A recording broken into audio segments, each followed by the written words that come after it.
కైమా కూర ఇలా హాయ్ చేసి అండి. చూడండి, హలో. చాలా బాగుంటుంది. నేను ఈరోజు చాలా కైమా కూర ఉంటుంది. చేశాను. ఎలాగుందో చూసి చెప్పండి.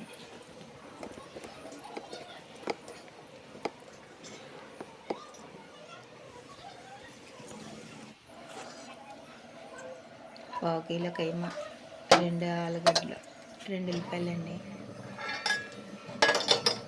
2 పచ్చిమిరకాయలు, ఎల్లుల్లిపాయలు. ఇది బాలంతరాలు తినచ్చు, ఎవరైనా తినచ్చు. కూర చాలా చాలా బాగుంటుంది.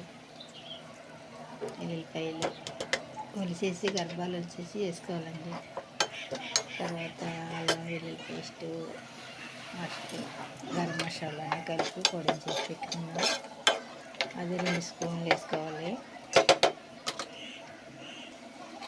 ఇవన్నీ బాగా వేగిన తర్వాత కైమా వేసుకోవాలండి.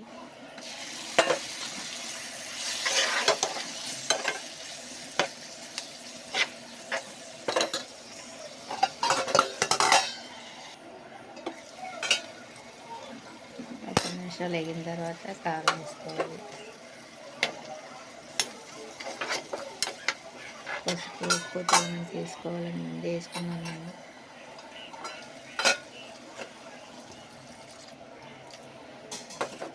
ఐదు నిమిషాలు వేగిన తర్వాత గ్లాస్ వాటర్ వేసుకొని